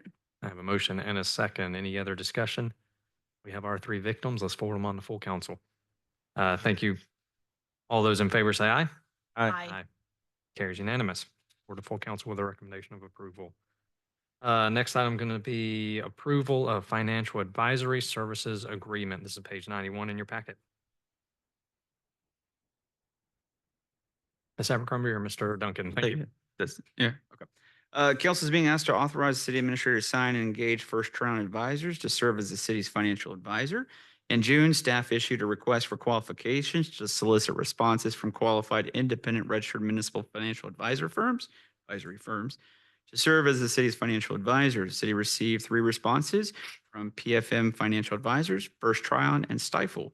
Each of the respondents were well qualified and capable of serving the city. Upon reviewing each of the respondents' RFQ responses, staff interviewed 2 respondents, First Tryon Advisors and Stifel. First Tryon Advisor is who staff is recommending for approval. And to tell you a little bit more about them is that they are a very well qualified firm with a long history of successful partnerships with cities and organizations across South Carolina and beyond. The firm is a full service financial advisory firm serving the needs of the state and local governments, utilities, and nonprofit organizations. The firm's focus is the Southeast and Mid-Atlantic regions with more than 400 clients nationwide. The city will work directly with Walter Goldsmith, President and CEO, as well as Andy Smith, the firm's managing director. Mr. Goldsmith is based out of Charlotte, while Mr. Smith is based in Columbia. Both individuals are well known by both the city administrator and finance director and have a stellar reputation in South Carolina. First round services generally consist of 3 phases: pre-planning, transaction implementation, and ongoing services. I broke those down a little bit further in council's packet tonight. Ultimately, after interviewing those 2 finalists, First Tryon is a well-balanced and full-service firm that can meet or exceed the needs of the city with a team of knowledgeable and known professionals, and staff fully recommends their selection as the city's financial advisor. Expenses will vary from year to year and mostly depend on the city's borrowing activity. The city does anticipate issuing lease purchases in the next fiscal year, which we were doing tonight, and will likely issue H&A bonds for an upcoming project. First Tryon proposes a simple fee approach regarding compensation that is a flat fee based on the services provided. The fee is negotiable and is value-based. For transactional work, fees are calculated based upon the type of issuance, market, method of sale, and the like. The firm also requires customary out-of-pocket expenses to be covered, including travel expenses, printing, copying, etc. These are all routine and consistent with standard practices. The agreement is not term limited and can be terminated at any time with a simple 30-day notice. As I said before, staff recommends council approve First Tryon Advisors as the city's financial advisor and authorize the city administrator to take any all necessary action to retain and engage their services. Thank you, Mr. Duncan. Thank you. Back and forth. Many, many, many. Mr. Chairman, I'd like to make the motion to forward to full council the recommendation to approve the financial advisor service agreement with First Tryon Advisors. Second. Thank you, Ms. King. I have a motion and a second. Any other discussion? All right, all those in favor say aye. Aye. It carries unanimous. Full council with a recommendation of approval with First Tryon Advisors. Thank you, Mr. Cook, for that update. And we look forward to that relationship. Next up is going to be public comment. Hearing and seeing none. What do I hear on committee concerns? Hearing and seeing none. What do I hear on adjournment? Move adjourn. A motion. Second. I have a second. I have a motion and a second. All those in favor say aye. Aye. Carries unanimous. That was not very efficient. That was 7:35. Next and final meeting is going to be EPD. What is it? Building codes.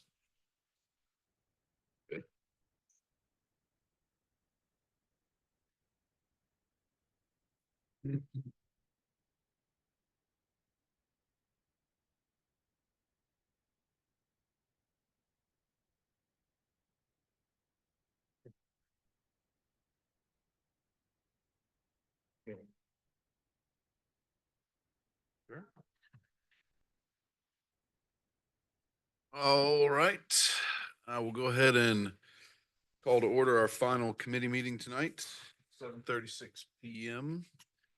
The vernacular of our esteemed and honorable Mr. Matney. The whole gang's here. Our first order of business is public comment. Hearing none, seeing none, moving on to approval of minutes. Motion to approve as submitted. Second. Approve and a second. Is there any discussion? Hearing none, all those in favor say aye. Aye. Aye. Signed if you oppose, none, it carries. Right. Dear Hog.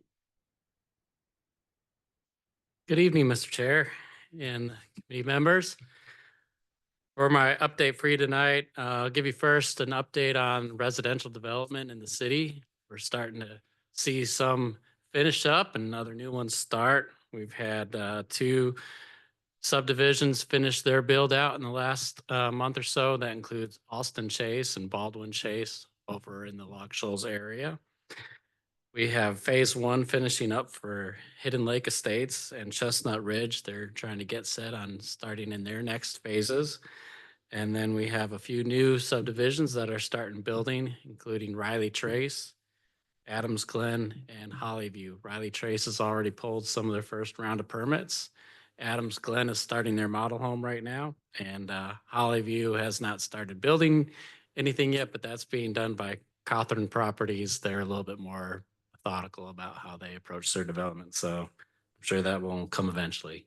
We've also seen some other commercial development starting up, including the Belvedere Apartments, which is being developed by Mercy Housing. That's the same group that developed Oli'i Place. Their new project, Belvedere Apartments, is down at the end of East Butler Road, just on the other side of the Lawrence Electric facility and offices there. Oasis Animal Hospital is starting to construct their second facility within the city of Mauldin. They're just going up down West Butler, right on the other side of the library. And then finally, you probably may have seen next door that they are starting work on their construction for bringing in Summer Moon Coffee next door to our property here. Next, we're in our season of enforcement on business licenses. So our crew has been working very diligently on trying to dwindle down the list of delinquents. We started last month with probably over 300 delinquents. We've got that about whittled down now to double digits. So all that are remaining will be turned over to our code enforcement officer in the police department, where they'll begin issuing citation for those who have not heeded the response to renew their business licenses. Lastly, this last month, we've started getting underway with taking the hospitality and accommodation taxes in our department, and we are pleased to say that we have opened up the ability to take payments online for that. That is coming as a huge relief to many of our restaurant goers, and they are glad to see that they will now have that capability moving forward. That's the report I have for you tonight. Questions?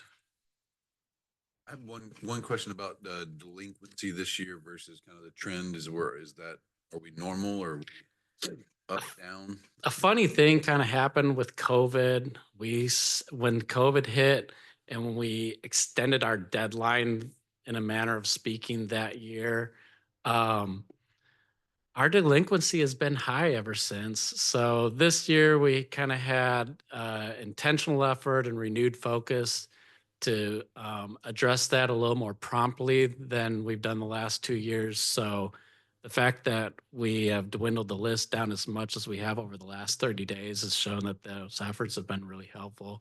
Where we're at now is kind of getting back to normalcy, but at the beginning of the month, it was not normal. Thanks, sir. All right, unfinished business, we have none. And then on to new business. We have a discussion of a few proposed prospective ordinances.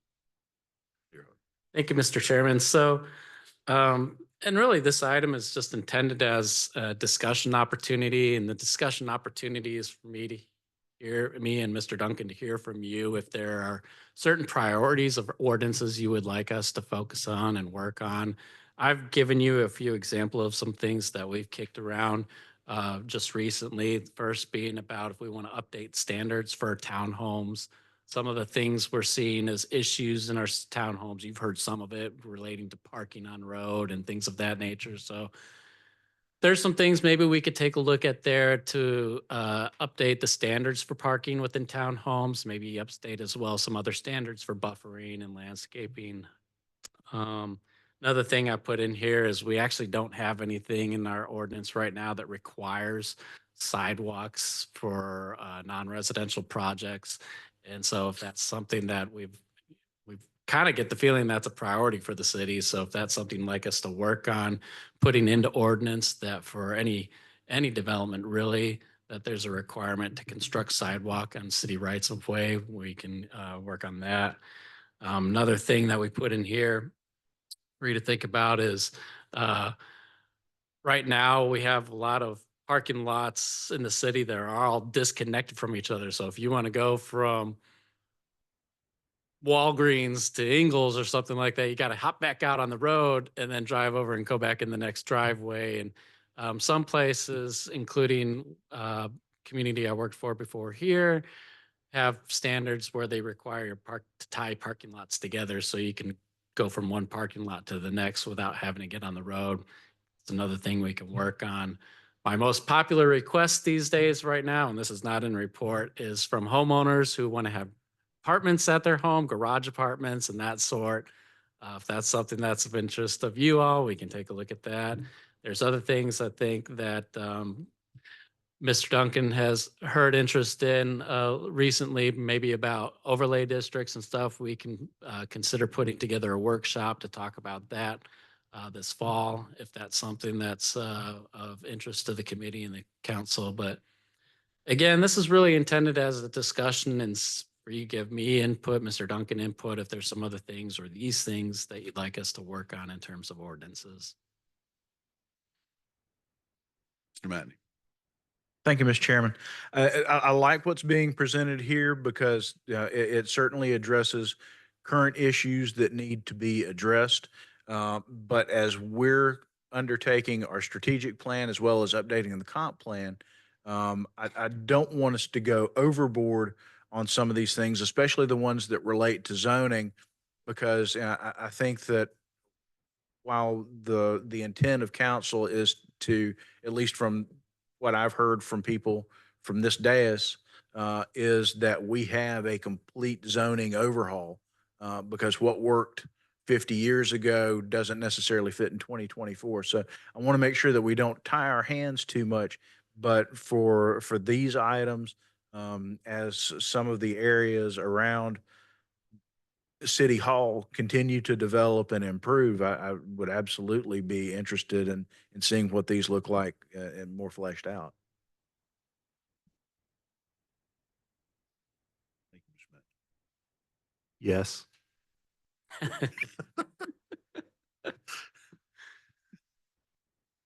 Could you elaborate, please?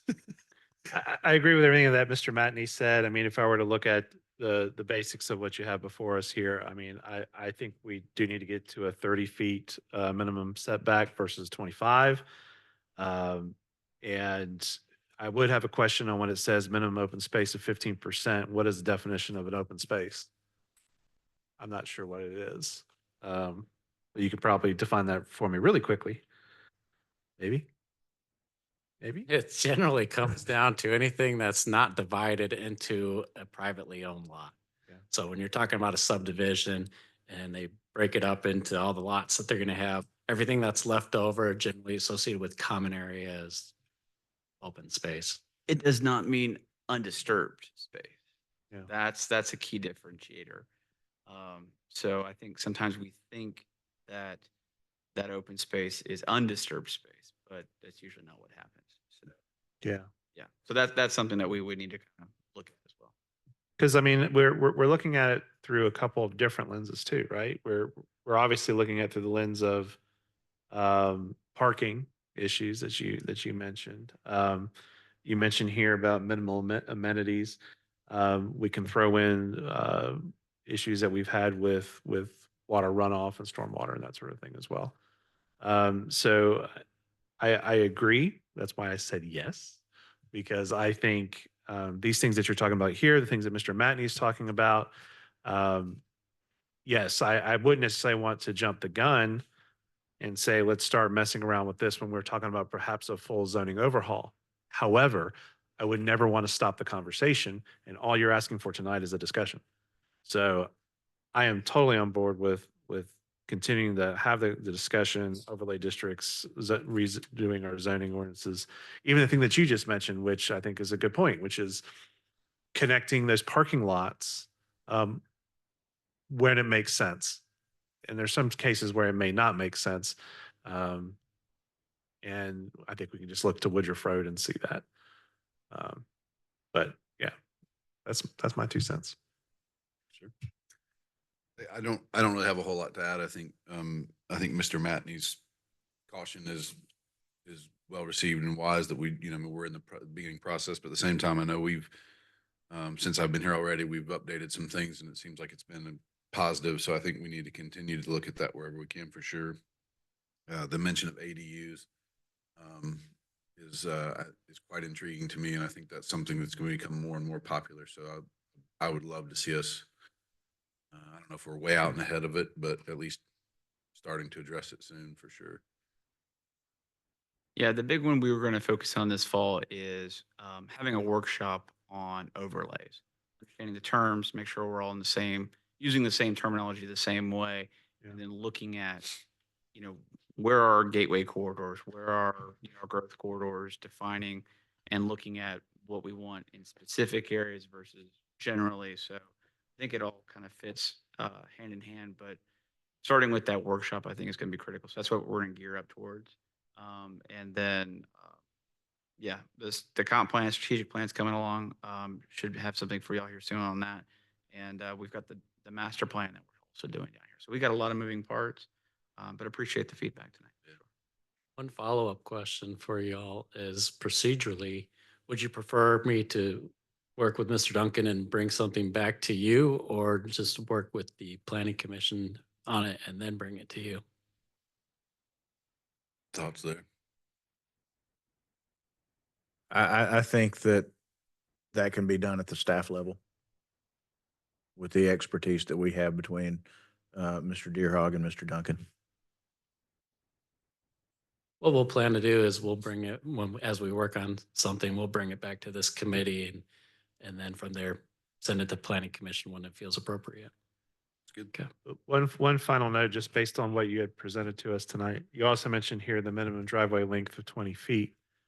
Again, it depends on whether or not we solve another issue, which is how wide are roads.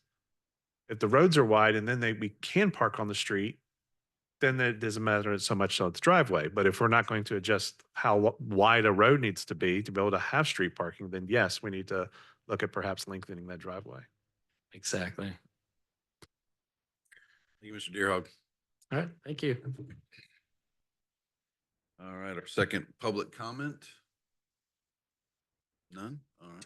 Committee concerns? What do we hear in adjournment? So moved. Second. Move on adjournment and a second. All those in favor say aye. Aye. Like sign opposed, none. We are adjourned 7:49 PM.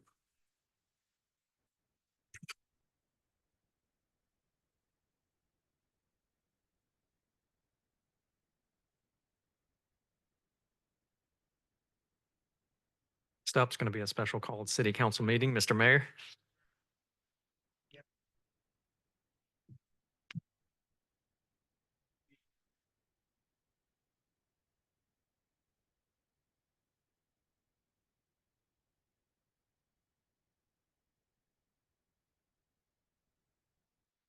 He was about to get a wheelchair and start.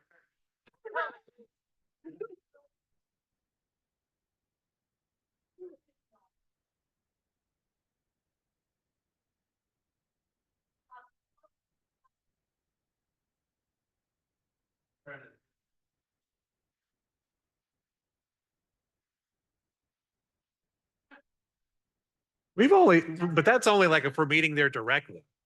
If we're coming from here, we don't really do that.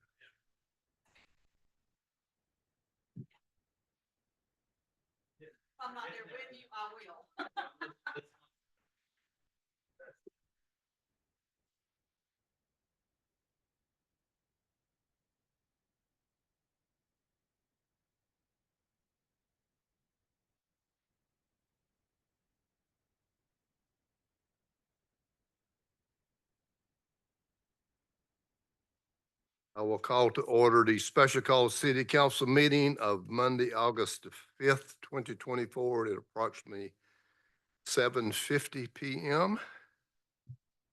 Let the records reflect that all members of council are present and accounted for, along with our city administrator, our city clerk, our planning BDS director, planning, and our public, Joanne. Thank you for sticking around. With that being said, our next item is invocation, our pledge of allegiance. Ms. King. Thank you, Mr. Mayor. Those who wish to pray, bow with me, please, at this time. Dear Heavenly Father, as we gather tonight, we give thanks and praise to you. Lord, we ask you at this time of the year, as we always do, to be with our students, be with our parents as the new school year is upon us. We pray for a productive and safe school year for all. Be with us tonight as we enter our meeting, and we ask for your wisdom and guidance in all things we say and pray in your name. Amen. Please stand for the pledge. Pledge allegiance to the flag of the United States of America, to the republic which stands one nation under God, indivisible, with liberty and justice for all. Okay. Thank you, Ms. King. New business, council to consider a motion for executive session. This appears to be economic development. Mr. Madden. Thank you, Mayor. Move we enter executive session to consider a personnel matter related to the administration department allowed under 30-4-70A1 and economic development matter related to Bridgeway allowed by section 30-4-70A2. Mr. Matney, is there a second? Second. Second. Mr. Kraling. And I think there was one from the bearded section. Oh, Mr. Reynolds. So There's a beard over there too. I got that bearded one. So, yeah. So we did that. Any discussion? Hearing none, all those in favor of the motion of executive sessions, say aye. Aye. Those opposed, like sign. Here none, we will stand not adjourned, but moving upstairs for executive session, whatever the time is. It's 7:50.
some Doritos. My bad. You don't want to chew on camera, is that it? I've been told to chew like a horse.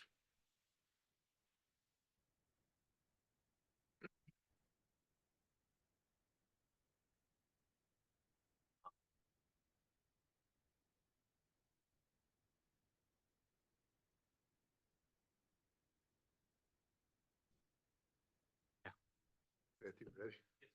All right. Council has reconvened in chambers, approximately 9:46 PM. Next item on our, would someone like to report out? Mr. Matney, would you want to report out since you took us in? Thank you, Mayor. Coming out of executive session at 9:47 PM, no decisions were made, no votes were taken. Thank you, sir. Next item on agenda is possible actions on items discussed in executive session. Council's pleasure. Mr. Mayor, I'd like to make a motion. Mr. Reynolds, Thank you, Mr. Mayor. I'd like to make a motion that we accept the recommendation of our city administrator to fill the assistant administrator role with his candidate. Second. all right, I have a second from Mr. Matney. Is there any discussion? Hear none. All those in favor of the motion to accept the city administrator's recommendation to fill the role of assistant city administrator, say aye. Aye. Those opposed, like sign. Hear none, the motion carries unanimous. Next item, any other possible action? None. Council request. Hear none, what's council's pleasure on adjournment? So moved. Second from Mr. Steenbeck. The bearded on the right. All those in favor say aye. Aye. Those opposed, like sign. Hear none, we stand adjourned. 9:48.